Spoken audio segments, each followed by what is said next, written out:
हम कैदी पक्षी की तरह नहीं होना है।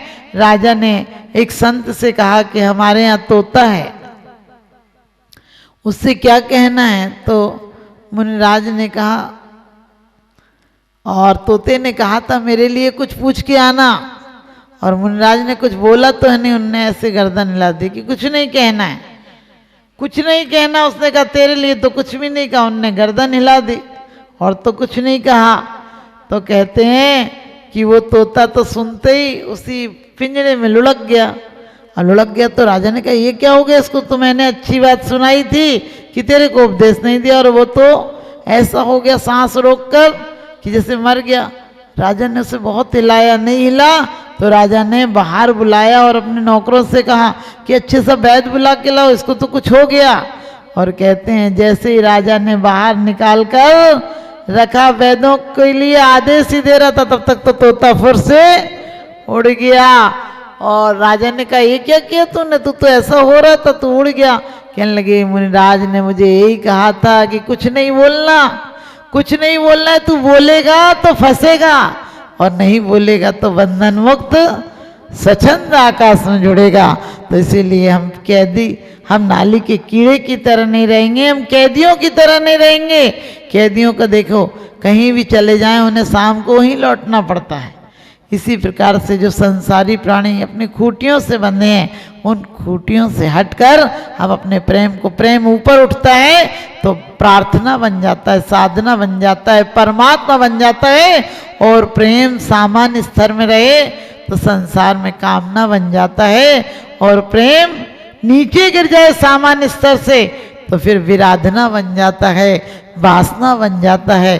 तुम अपनी प्रेम को साधना बनाएंगे, परमात्मा बनाएंगे, और ये राग को छोड़ेंगे और लोक के रहस्य को समझकर परलोक की भावना बनाकर एक दिन सिद्ध लोक तक पहुँचेंगे।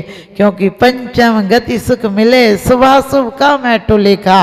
अभी पुरुषार्थ पूर्वक पाप को छोड़ेंगे, पुण्य की प्रवृत्तियों को अपनाएंगे, लेकिन पुण्य जब पूर्ण हो जाएगा तो उसका प्रसाद हमें परमात्मा पद मिलेगा। छोटे से बच्चे को कहना पड़ता है कि प्लेट में डालकर चाय पी ले, या देना पड़ता है, लेकिन 25 साल का बेटा हो जाए और उसमें प्लेट में ही चाय देते रहो तो या तो माँ पागल नहीं तो बेटा पागल। अब वो चलना सीख गया, पीना सीख गया, अब तुम्हारी प्लेट की क्या जरूरत है, हटा देगा प्लेट। जब छत पर पहुंच जाएगा तो जीने पर थोड़ी खड़ा रहेगा, छत पे पहुंच जाएगा, जीना अपने आप छूट जाएगा। लेकिन आज तो हमारी हालत ऐसी है, दो मित्र आपस में मिले, कहने लगे भाई तुम तो बहुत देर बाद, बहुत दिनों बाद आए हो, लेकिन आज तुम जल्दी गए हो, मैंने सोचा तुम 15 दिन बाद आओगे, तुम तो 5 दिन में आ गए। उसने कहा भाई मेरा बहुत अच्छा घोड़ा है, वो मुझे जल्दी ले आया। कहने लगे बैठो मैं घोड़ा भी तो देख कर आऊं, फिर तुम्हारी खातिरदारी करता हूँ। उसने कहा भाई मैं थका हुआ हूँ। कहने लगे चिंता मत करो, मैं बाहर से कुंडी लगा जाता हूँ। और घोड़े के पास गया तो लौट कर ही नहीं आया, घोड़े की पूजा करता रहा, उसे खिलाता रहा कि तू मेरे मित्र को लाया, तू बहुत अच्छा है, बहुत अच्छा है। 10 दिन नहीं लौटा, 10 दिन में लौट कर आया तो यहाँ मित्र भूख से मर गया था। हमारी हालत भी ऐसी है, हम भी देह रूपी मित्र की इतनी सेवा में लगे हैं कि आत्मा रूपी क्या करा, आत्मा को तो बंद ताले में कर दिया। कभी मरते तब तक देखते ही नहीं, जब मरते हैं तब याद आती है कि हमारा मित्र था, हम घोड़े की सेवा में लग गए, मित्र को हमने बंद कर रखा था। तो आपको भी परम मैत्री की प्राप्ति हो और एक दिन परमात्मा बने, इन्हीं शुभ भावनाओं के साथ बोलिए आदिनाथ भगवान, बोलिए महावीर भगवान। सोने चांदी से यदि भरता पेट तो इकट्ठे कर लेता मैं भी हीरे मोती, कहाँ ले जाएगा पगले कफन में जेब नहीं होती, कफन में जेब नहीं होती। और इसी को आचार्य हमारे बड़ी अच्छी बात कहते हैं कि वपु ग्रहम धनम दारा पुत्र मित्राणि शत्रुवा सर्वथानि स्वभावानि मूढ़ा स्वानि प्रपद्यते, कि ये सब यहीं रह जाते हैं। तो क्या चीज़ दुर्लभ है संसार में, तो कहते हैं धन कन कंचने राज सुख सब ही सुलभ कर जान, दुर्लभ गे संसार में एक ही यथार्थ ज्ञान। धन कन कंचन, धन यानी सोना चांदी आदि राजपाट धन है।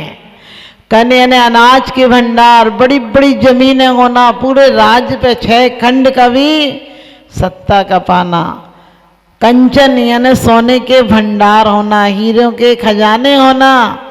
आपने कभी कभी सुना कि वहाँ पर नाहरगढ़ के किले में 70 ट्रक सोना निकला, लेकिन आप सोचो कि उतना किसी राजाओं ने भी, कितने राजाओं को मार मार के, कितनी सत्ताओं को अधिकार में लेकर वो किसी की आहें लेकर वो जोड़ा, और जोड़कर कहाँ ले गए? यहीं छोड़ के गए।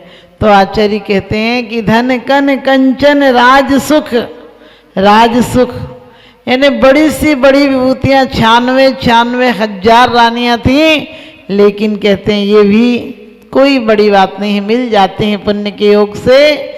अभी कुछ दिन पहले भी 60 साल पहले चंडीगढ़ के आप बीच में जाएंगे तो जो गार्डन है 7 मंजिल का, उसको भी 100 रानियाँ थी। यानी अभी तो गार्डन है ही, तो आप ध्यान रखो क्या कहा है कि ये सब चीज़ सुलभ हैं। बड़ी बड़ी सत्ता की धारी, आप कभी इतिहास उठाकर देखो, इसने इसको मारा, इसने इसको मारा। इस कभी मुगलों का साम्राज्य रहा, कभी राजपूतों का रहा, कभी हिंदुओं का रहा, कभी ब्राह्मणों का रहा, लेकिन क्या कहते हैं ये सब आते रहे जाते रहे, लेकिन दुर्लभ है संसार में। कंचन राज सुख, लेकिन क्या चीज दुर्लभ बता दी? संसार में एक यथार्थ ज्ञान। यानी आज तक हमें ज्ञान होता तो कहते हैं बड़ी अच्छी बात है, अपन दर्शन पाठ में पढ़ते हैं कि मैं चक्रवर्ती भी नहीं होना चाहता हूँ धर्म से रहित, और मैं दरिद्री भी होना चाहता हूँ आपकी भक्ति से सहित। क्योंकि ये तो रहट है, कभी निगोद में, नरक में, मनुष्य में, त्रियंच में, सुख में, दुख में, जिसे सुख मानते हैं। आज तक हमें सुख जिसे माना था वो सुख नहीं थे, वो बाहरी पदार्थों को सुख माना था। सच्चा सुख तो सिर्फ आत्मा में है। क्या कहा है कि वास्तव में धनी धन्य है जे जीव नरभव पाए, यह कार्य किया तिन ही अनादि भ्रमण 5 प्रकार तजवर सुख लिया। जो इंद्र नाग नरेंद्र वा हिमेंद्र के नाही कहो। कैसा सुख उनको मिलता है? कह दिया अहिमेंद्र को भी नहीं, इंद्र को भी नहीं। किसको सुख मिलता है ऐसा? जो अपनी ध्यान में, हाँ, जहाँ ध्यान ध्याता ध्येय को न, कहते कोई भेद नहीं रहा, वहाँ पर ऐसा सुख प्राप्त होता है। आपने देखा कभी कभी अपन सामायिक में बैठ जाओ पूर्ण निर्विकल्प होकर, लेकिन ऐसी अवस्था आना प्रारंभिक भूमिका में बहुत मुश्किल है, क्योंकि जैसे ही बैठते हैं वैसे ही सारी पिक्चर की तरह रिकॉर्ड घूमने चालू हो जाता है। लेकिन कभी जो मुनियों को देखो, इतनी शांत मुद्रा, ऐसी प्रशंसन मुद्रा आजकल बहुत कम देखने में आते, बात अलग है। लेकिन कहते हैं कि जिनको देख कर तिन स्थिर मुद्रा, देख मृगगण उपल खाज खुजावते।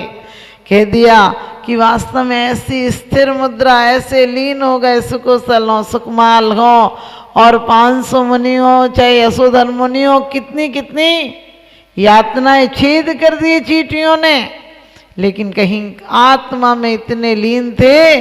शारीरिक व्याधा हो रही थी, लेकिन आत्मा का आनंद, एक भेद विज्ञान चल रहा था, ये दुर्लभ पने का बोध चल रहा था कि सब कुछ मिल जाएगा, सारे उपसर्ग दूर हो जाएंगे, लेकिन आत्म परिणाम में डूबने की कला आ जाए तो ये सब दुख, उपयोग उधर लग जाए तो फिर ये दुख दुख नहीं लगते हैं। क्योंकि ये दुख तो हमने अनादिकाल से परवश भी सहे हैं। जब सीता दीक्षा ले लेती हैं और रामचंद्र जी मनाते हैं कि तुम चलो मैं तुम्हें पटरानी का पद दूंगा, तो सीता जी कितनी अच्छी बात कहती हैं कि परवश सही भारी वेदना, 100 पद सही न जाए। कि आज तक मैंने परभव यानी प्रभाव के कारण बहुत वेदना सही है, यदि स्वभाव में आकर थोड़ी सी वेदना सह लेती तो फिर तुम जी मुझे दोष लख में जी निर्दोष, तुमने तो मुझे निर्दोष को तजा था, मैंने संसार को ही दुख स्वरूप, संसार के स्वरूप को समझ लिया। अब मुझे कोई विभूति की जरूरत नहीं है।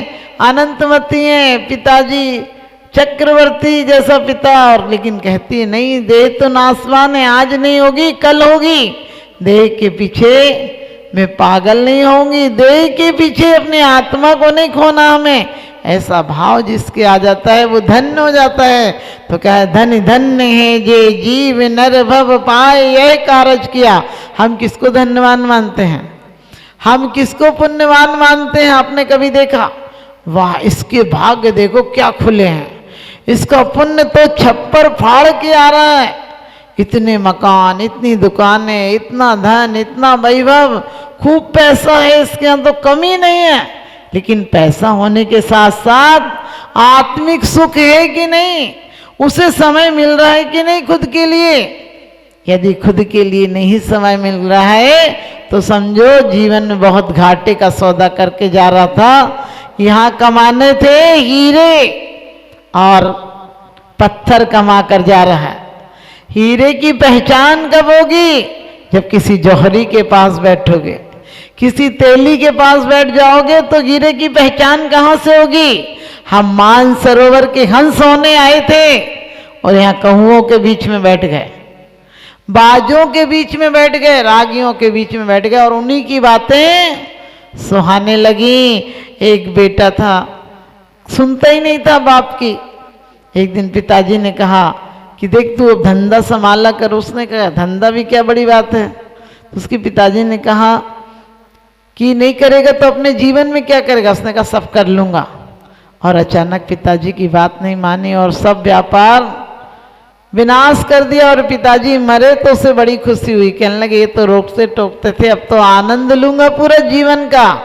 लेकिन आज का जो कहता है व्यक्ति आनंद लूँगा, खाओ पियो ऐश करो, कल किसने देखा? जो कल को नहीं देख कर चलता उसका कल देखने लायक बचता ही नहीं। तो कहते हैं खूब मौज मस्ती में उसने कुछ दिन में सारा पैसा उड़ा दिया। और कहते भी हैं बनी पर देखिए लाखों निसार होते हैं और बनी बिगड़ती है तो दुश्मन हजार होते हैं। मतलब की दुनिया होती है वहाँ कौन किसी का होता है और धोखा दे देते हैं अक्सर वही जिन पर भरोसा होता है।